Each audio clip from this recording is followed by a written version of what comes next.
Monaco 64, home of alternative economics and contrarian views. Well, today I have the pleasure of speaking with Eric Yeung, aka King Kong 9888 out of Hong Kong. Eric, welcome back to the channel. It's always great to have you on.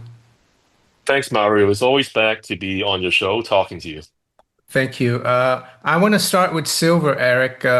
As we speak here, gold and silver are at all-time highs. Gold is above 4,200. I think silver is hovering around 53. And you've been like talking about this for months, maybe even longer. First about the LBMA and the COMEX, the EFP doom loop.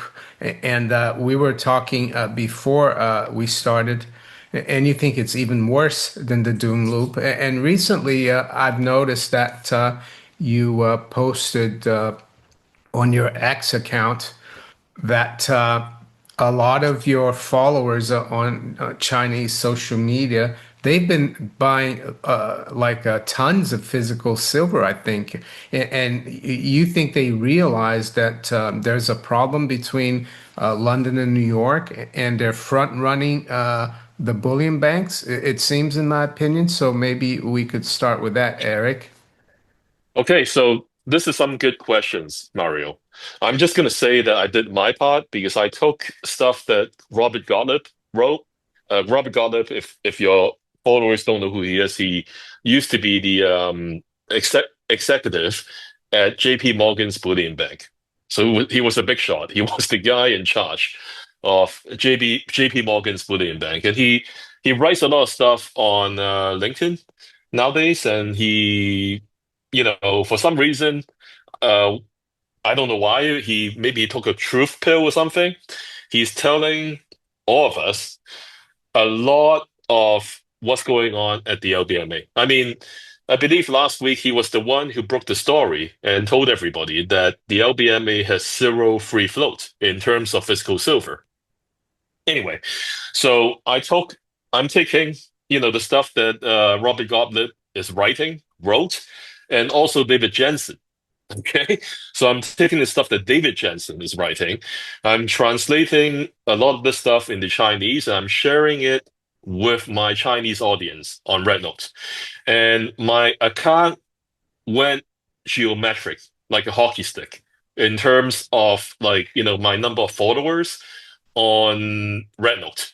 It literally went like 10,000% within 2 weeks, my follower account. Almost And I like think, the yeah, silver release rate. almost like the silver leaf rate, Mario, correct? And a lot of these people are showing me that they are direct messaging me saying, "Hey, Eric, you're not the only one who is sharing the stuff that Robert Gottlieb is writing and David Jensen is writing. There are other experts in China who are also doing the same." And so Mario, China is a lot of people. I mean, there are a lot of poor people in China too, right? You know, but there are a lot of like rich people in China, rated in the millions, okay, of rich people. And I'm guessing the people who can afford $1 or $2 million in terms of like precious metals, okay, gold or silver, probably, again, we're probably talking about millions of people just because of the humongous population size in China. And some of these guys are showing me that they are buying. I'm not even kidding you here, Mario. I shared it on my X account. They're buying 1 metric ton of physical silver from the SGE at a time. Isn't that crazy?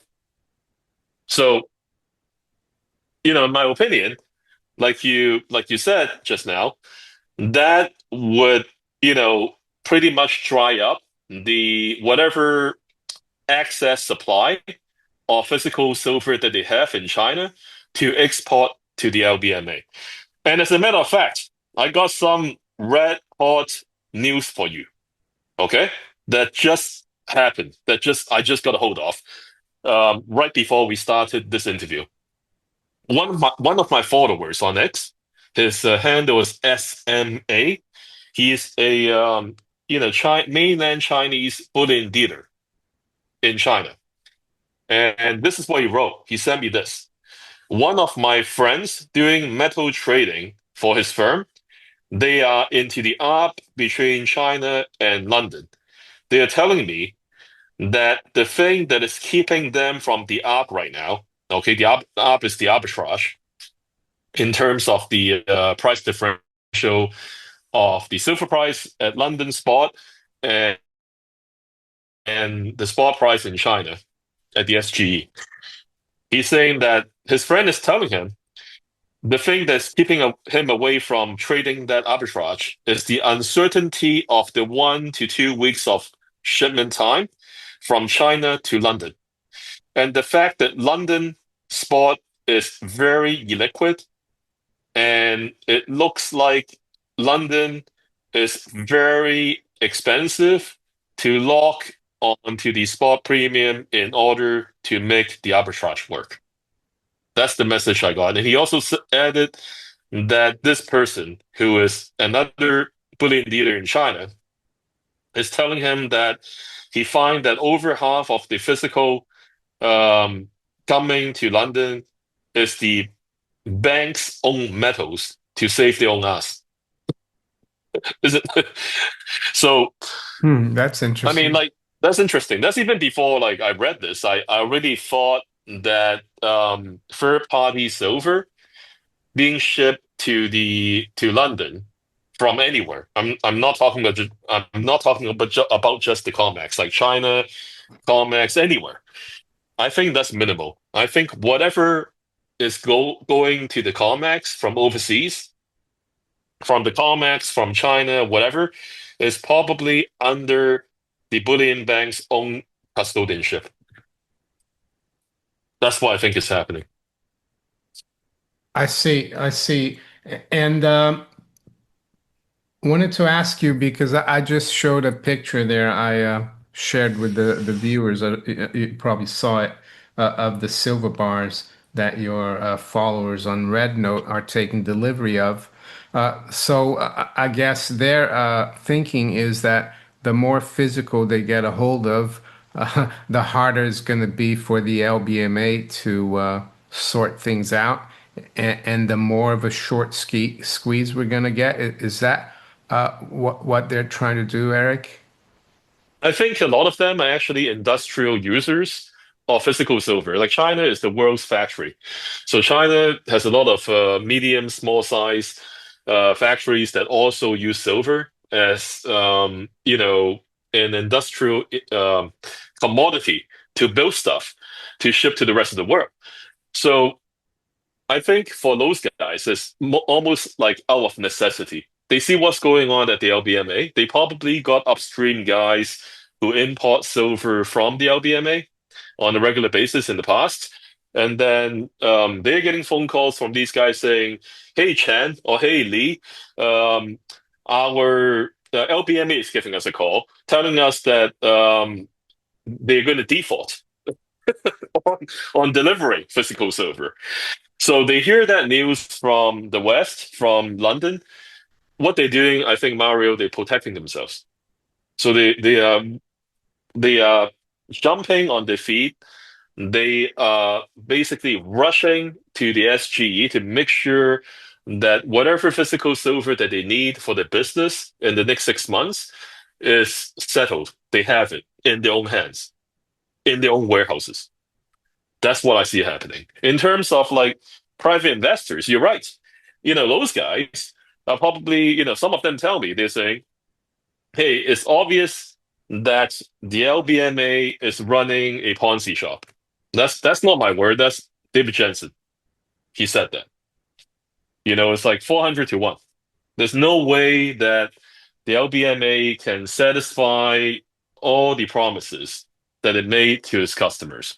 So these Chinese investors see that because they see the stuff I write on Red Notes and they see the stuff that Robert Garnett writes, even though Robert Garnett, the stuff that he writes in in many ways is trying to paint the bullion banks in a better light. I understand that. But they also read the stuff that David Jensen writes. And they realize the jig is up. So, like you said, if they have the money, they have $1, $2 million US lying around. They go out, they go through their broker, or if they have a individual SG account, they go out there and they take delivery of the physical silver. That is what I'm seeing. I see, Eric. I just wanted to let the viewers know that the last time we spoke, Eric, I profiled a gold exploration company called Gold Mining Inc. The ticker is GLDG on NYSE American Exchange.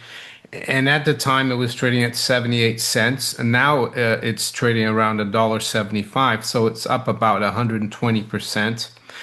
And we're gonna look at this company. They're sponsoring this video. That's great, Mario. I mean, I told you, I own some shares of this company too, and it's treating me really well.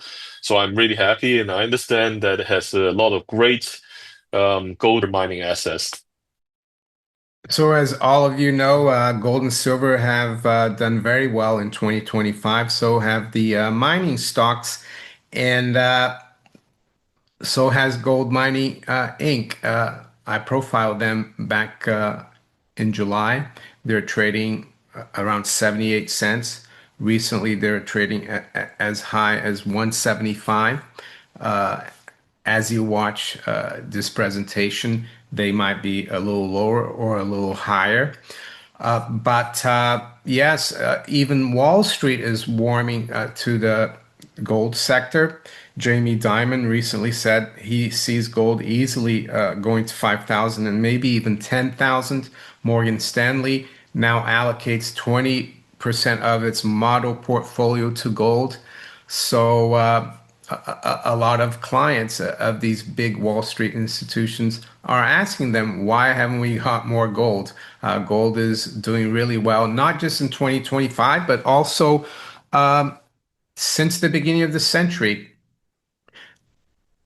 So today's sponsor is a NYSE American listed company. And as I said, what you're about to see is special because Gold Mining Inc. and its ticker symbol again is GLDG. Is a gold exploration company with over 10 different projects in the Americas, but it also owns large positions of publicly listed companies, and that's very interesting too, giving it exposure to additional catalysts and leverage to the gold price at the same time.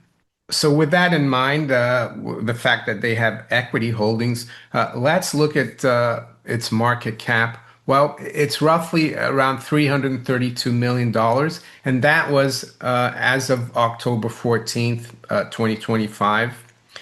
Yet its portfolio of equity holdings, including cash position, are worth about $236 million dollars alone, based on closing prices as of October 14th, and cash balances as of August 31st, 2025.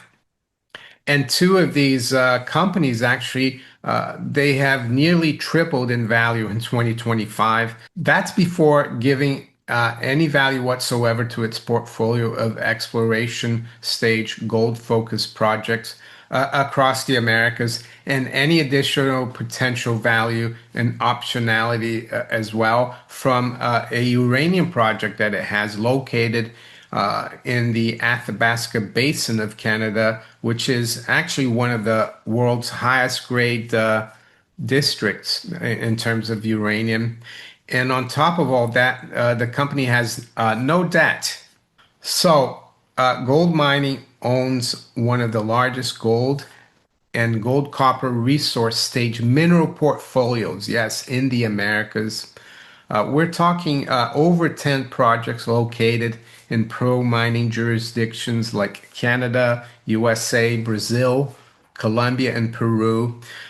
So here's the interesting part about its resources. It has an estimated 12.4 million ounces of estimated gold equivalent in the measured and indicated category, and an additional 9.1 million ounces of estimated gold equivalent in the inferred category. So that's all separate from those equity holdings. So the highlight of these key projects in the Americas is the São Jorge project in Brazil. The company commenced its largest ever exploration program in May 2025. This is a project with approximately 1 gram per ton open pit resource with regional growth potential on a 46,000 hectare land package. That's approximately 115,000 acres.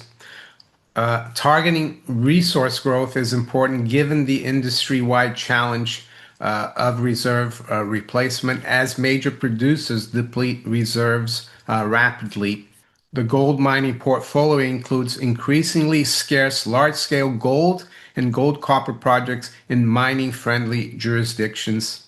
So if these projects are progressed successfully, they're just what the major operators will need to replenish reserves mined through production. And these are projects in safe jurisdictions with infrastructure advantages and a management team with deep experience in building value over time. Gold mining's leadership includes mining veterans, including former Goldcorp CEO David Garofalo and serial entrepreneur Amir Adnani. They both serve as co-chairman. Insiders own over 10 million shares, showing strong alignment with shareholders. So, if you want exposure to gold through a company with exposure to the gold price, a pipeline of development projects, and interesting institutional insider backing, Gold Mining Inc. deserves a closer look.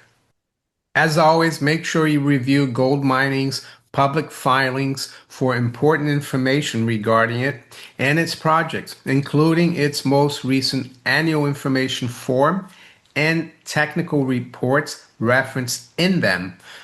These are all available at cedarplus.ca. Do you want to look at the those silver charts, or do you want to move over to gold and Jamie Dimon? Oh, we can look at the silver charts. It's Oh, perfect. okay. You want to pull it up? Yeah, yeah. Hold on a second.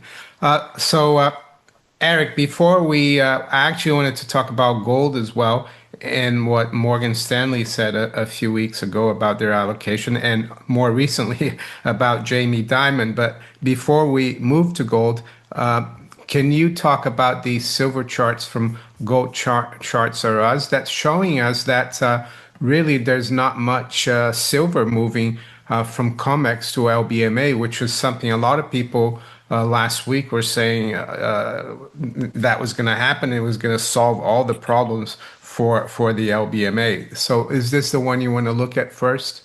They are basically the same, Mario. This one breaks down registered to with the eligible, and the Yeah. other one just is like total, Comex votes, like how many ounces total, right? Registered plus eligible. So just to remind your audience, eligible, all that means is stuff like silver bars that are compliant with Comex requirements. So that's eligible.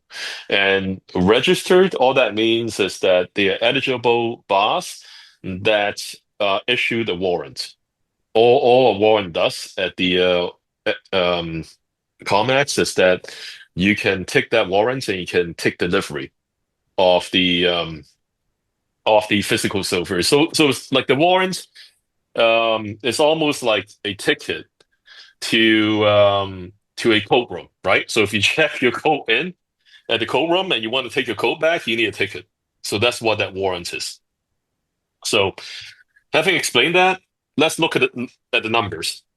The total vault number for silver at the COMEX right now, we're looking at 512 million troy ounces. Now, this chart is up to date. Nick later told me he updates this chart on the daily basis. Okay. And the change you see is just from yesterday is 2.9 million troy ounces. So there was an outflow of 2.9 million troy ounces of silver. Do you see, Mario, just by with your eye looking at the chart? A lot of people, some experts are saying, um, "Oh, it's the end of the world. Silver is massively flowing out of the COMEX." With your naked eye, do you even see a difference? From the top to where we are right now in terms of silver outflow at the COMEX? It doesn't seem like a very big move to me, Eric. If we drop down to around 400,000 in one go, then I would have said yes, but not this 2.9 million hasn't really made much of a dent. Correct. So what Robert Gottlieb said, he said the LBMA needs 150 million troy ounces of silver to just get back to normal. All right? So That's that how means, much. sorry, Eric, to Yeah, interrupt you. So yes. that means that if they wanted to do that right now, they'd have to go for that 173 million that's registered because the eligible, they're not ready to be shipped, right? So yeah, that's a very good point because I was going to look at both, right? But if you just look at the registered, which is the ones that are ready to be shipped, 150 million of 173 million, that's almost 90%, Mario, of the registered votes at the COMEX. So to get the LBMA back to normal, it needs to suck out 90% of the physical metal at the registered votes at the COMEX. How likely is that, Mario? Uh, If I tell you if I tell you today in your audience that that is not likely, am I a conspiracy theorist and am I unhinged when I say that? well, I don't think so. I mean, what's your conclusion then? My conclusion is that the LBMA is in deep doggy do, deep trouble. Is that, I mean, it looks like it could be the end of the LBMA or at least its reputation.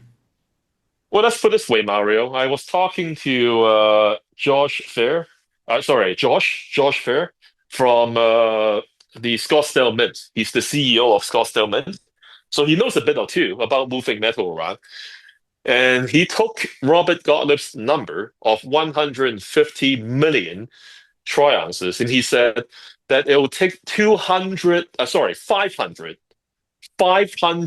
jumbo jets to transport that amounts of metal from New York to London. I mean, how likely is that to happen in the next 30 days to Uh, resolve this crisis? well, That's my question. it's kind of impossible. And the other thing, Eric, the price of silver is still relatively low, so you probably lose money trying to arbitrage between COMEX and LBMA because the cost of shipping will overwhelm the arbitrage profit, don't you think? I think you're correct because at one point yesterday, the spread between the COMEX futures price and the LBMA spot price was like around 50 cents. So there's no EFP spread there for, like you said, for them to make money when it's 50 cents. I know they try to slam the price of the futures, right before the New York opens. But even after slamming, they only are able to get it close to $1. And like you said, Mario, how much money are these third-party owners of the registered silver bars at the COMEX really going to make if they ship this stuff to London? So on top of that, we talked about this off camera. Remember that, I'm just going to say this, right? Rob Gottlieb and a couple other experts, or one expert from TD, just 2 weeks before this came down, 2 weeks before London, the London silver free float went to zero last week, these guys were saying that the LBMA silver free float is at around 5 to 7,000 metric tons. And that would last, according to them, would last for at least 5 months, 5 to 7 months. And then all of a sudden, in 2 weeks' time, the 5 to 7,000 metric tons of free float went to zero. Okay. Okay. So what I'm trying to say, Mario, to you and your audience is that how much can we trust the eligible and registered numbers at the COMEX if this is what happened in London? I totally agree with you because the people who the institutions that trade on the LBMA and on COMEX, and by that I mean the big boys, the bullion banks, they act the same way, I think, be it in London or New York. So I wouldn't trust the data from COMEX either. Yeah, So anyway, I think the only solution to this, and I agree with David Jensen, is for a stair-step increase of both the spot price of silver in London and the futures price of silver at the COMEX. So I think that's the only solution, is to finally let true price discovery to happen for silver at both New York and London. And once that happens enough, when silver actually gets to its true intrinsic value, then Mario will see that potentially some silver will be released back into the system, and the LBMA will get out of this crisis at that point. yeah, and I think it's at a much higher level, and and when that happens, I think a lot of damage will have been done to the LBMA. But Eric, I wanted to talk about gold now because a few weeks ago, Morgan Stanley revised their 60/40 allocation for the portfolio, their classic portfolio from 60% stock, 40% bonds to 60/20/20, and the new 20 is for gold. So, and they said that you shouldn't hold as much bonds, that you have to cut off 20% and put into gold.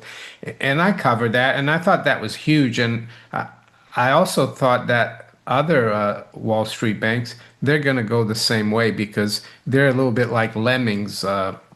Eric, they will do whatever the other banks are doing because the thing is, if they all do really well, that's fine, and if they all do really badly as well, they can say, well, we were down 10%, but Morgan Stanley was down 11. And I think a lot of their clients as well are saying, how come we don't have any gold? How come you haven't put any gold in our portfolio? So I think it was yesterday or the day before, and you posted something about this as well, Eric, that Jamie Dimon now is saying that he could see gold go to 5,000 quite easily, and even 10,000. And I'm going to just quickly share here, and then you can tell us what you were thinking with this post. You said people forget that the Fed released a paper on gold revaluation just 2 months ago. Now Jamie Dimon is talking about $10,000 gold. And I remember that paper from I think it was on the Federal Reserve Board of Governors website. I think they released it in the beginning of August. So can you go over this a little bit for us? So I'm just going to remind your audience, Mario, the timeline of American government elected officials. And also, I consider the Fed part of the US government. I know it's a taboo topic, right? But they are, okay? Anyway, so the timeline is this. Back in January of this year, Donald Trump and his son came out and said, Americans, you better buy some gold and silver to protect yourselves. He said it in public. on his Truth Social account and then his son's X account. And what did everybody say? I don't know why. Normally they love Donald Trump, but when it comes to gold and silver, everybody came to me and said they're grifters. Don't listen to them. So listen to Donald Trump about everything else, but when Donald Trump talks about gold and silver, don't listen to Donald Trump. Isn't that strange? Okay. So Donald Trump came out January and said, buy gold and silver. What was the price of gold and silver back then? It was 2,500 bucks approximately. Where are we now? We're almost at 4,500 bucks. So almost like it almost doubled. Think about that. Donald Trump warned everybody, but not everybody listened. Few people listened. And then, like you said, in August, the Fed came out with that paper about gold revaluation. And then Jamie Dimon, just this week, told everybody that gold can potentially go to $5,000 to $10,000. Now, I remember, Mario, you interviewed Judy Shelton, and she's an advocate of physical gold revaluation of the US Treasury gold, okay? From $42.22, okay, which is the US Treasury statutory price of the physical gold that they hold, the 8,133 metric tons that the US Treasury holds. So Judy Shelton talked about revaluing that and releasing the true potential of that US Treasury gold. But back to our story. So the Fed talked about it, gold revaluation in August, and then now Jamie Dimon is talking about $5,000 to $10,000 gold. Now, why $10,000, Mario? That's a magic number. Why is that? Let me tell your audience something. The total US debt, long duration, okay, this is 10 years and above of US Treasury bonds, held by foreigners right now is approximately $2.1 trillion. What happens if the US government revalue the US Treasury gold, 8,133 metric tons, from $42.22 mark to market to 10,000 US dollars when we get there? What happens, Mario, is that the Fed at that point can issue to around $2.6 trillion to the US Treasury. Scot-free. Okay? That means the US Treasury can get that $2.6 trillion free and clear. All the US Treasury needs to do at that point is to issue a set of new gold certificates to the Fed. So think about this. I gave you your audience and yourself two numbers. $2.6 trillion that they can get from revaluing gold to $10,000, US Treasury gold, mark to market when we get there. And $2.1 trillion of total US long duration debt that they owe to the foreigners. So essentially, if they revalue their physical gold, when we get to $10,000, they can retire all of the long duration US Treasury debt that that the foreigners hold. Yeah, Plus, they will have another $500 billion in their pocket, basically. some Yes, people, sorry, Eric, some people might yes. argue the treasury bonds are not recallable, but I think Donald Trump and Besant can do whatever they want as far as foreign holdings are concerned. They can say it's for national security interests, and especially with the debate, well, the kind of conflict that's going on, trade conflict between the U.S. and China would be a good excuse for them to just recall all those bonds and give China and the other countries paper, right? Yeah, they can, like Mario, they can retire it. give them paper, like you said, and force everybody into short duration. They can do that, or like they can do what Judy Shelton is saying, right? Convert the long duration to something else in the form of maybe a U.S. Treasury gold bond, etc. She mentioned that, right? But my whole point is um, this will help the US government immensely if Yeah, they do it will end up will revaluing bring physical gold at $10,000. Yeah, sorry about that. It will bring long-term treasury yields lower, and I think they're desperate to keep yields low.